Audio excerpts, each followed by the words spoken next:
Դեպքը տեղի ունեցել մայիսի 11-ին ուժեղ քամու հետևանքով դուրս է եկել բալիկից ներս տանելու, ինքը դրսում էր, որպեսզի ինքը չվնասվեր, բայց ես իրան չհասա այդ դեպքի ժամանակ տանիքից թիթեղը պոկվեց ու հարվածից ինձ վնասեց, դրա հետևանքով պատրվածք ստացա ու արյան արնահոսությունից մեր հարևանը տեղափոխեց հիվանդանոց, շատ կարճ ժամանակի ընթացքում բժշկուհի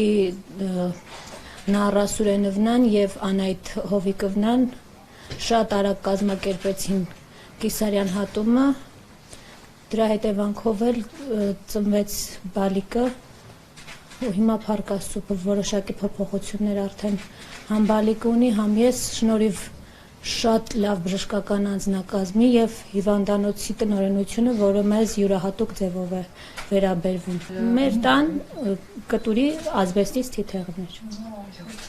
Մեծ կտոր էր։ Մեծ կտոր էր, բավականին մեծ կտոր պոկվեց ու եկավ հարվածեց փորիս ուղեղ։ Թե մտածում էի, որ չի փրկվի, բայց փառք Աստծու շնորհիվ և մեր հրաշք բժիշկների շնորհիվ երեխան հիմա փրկված է ու փառք Աստծո, որ ամեն ինչ դեպի լավի է գնում։ Դեռ ոչ չեմ տեսել երեխային, միայն նկարներով։ Երեխայի վիճակը կայուն է հիմա այս պահին գնահատվում, բավարար, իրան կերակրում են արհեստական, այս պահին դեպի արդեն ինքը լավի է գնում։ Իսկ ինչ են ասում բժիշկները, երբ եք հանդիպելու, արդեն երբ եք դուրս։ Դե կախված է մեր վիճակից, երբ որ արդեն ավելի լավ կզգան։ Գագանից այսպիսի դեպք արդեն 45 տարին լրացել է, ես չեմ տեսել այսպիսի դեպք, որ բնության աղետի պատճառով հղիգինը այդպիսի վնասվածք ստանա, սա ուղղակի բնության աղետի հետևանքով և բնության, ասենք, բարձրյալի ոնց որ հրաշքը լինի, որ այդ կինը և նորածինը փրկվել են։ Բացարձակ ուրեմն ճիշտ տակտիկա է եղել, իրանք նորածին հղիկինը տեղափոխվել է սեփական տրանսպորտով, անմիջապես նայվել ու դիագնոզվել է ելնելով կնոջ ուրեմն խոսքերից և հերթավոր բժիշկների իհարկե բարձր պրոֆեսիոնալիզմից, անմիջապես ընդամենը 2-3 րոպեի ընթացքում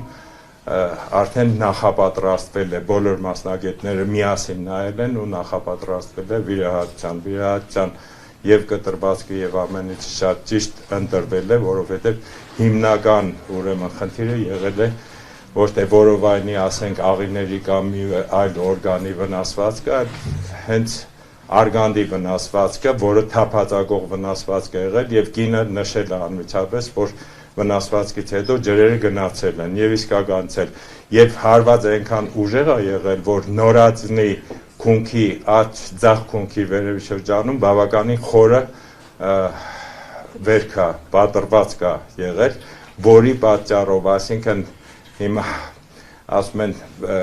մեկը ինձ հարցրեց, իսկ հնարավոր չէր կարը տնել, կարը իհարկե հնարավոր է, բայց նորածնին ոչ թե կար տնելու համար է, այլ հիմնականում, որպեսզի հետագա ուրեմն բարդություններից խուսափելու շատ հնարավոր էր, որ լիներ գանգոսկրի կոտրվածք, շատ հնարավոր էր, որ լիներ նաև արյունազեղումներ ուղեղում։ Դրա համար տեղափոխվել է Ձերեթելի բժշկական կենտրոն, որտեղ մանրամասն հետազոտությունները արվել են, փառք Աստծո նորածինը լավ վիճակում է գտնվում, մայրն էլ այսօր իհարկե արդեն լավ վիճակում է գտնվում, շուտով պատրաստ ենք դուրս գրման։ Դուք որպես գինեկոլոգ կարող եք ասել, որ ինքը էլի երեխա կունենա, թե չէ այնտեղ նայեք։ Իհարկե 100% կունենա, եթե մենք հələ դեռ Էրեբունի ծննդատունը և իմ կոլեկտիվը Արտյոմ Մաքսիմիչի ղեկավարությամբ, Միխայել Վլադիմիրովիչի ղեկավարությամբ աշխատում է և բոլոր հարակից մասնագետները, այդ թվում նաև վիրաբույժները, որոնք անմիջապես մասնակցություն են ունեցել վիրահատությանը և կատարվել է նաև որովայնի օրգանների հետազոտում ու վնասվածք, եթե չի հայտնաբերվել, ուզում եմ ասեմ, որ կունենա 100%-ով այդ աղջիկը։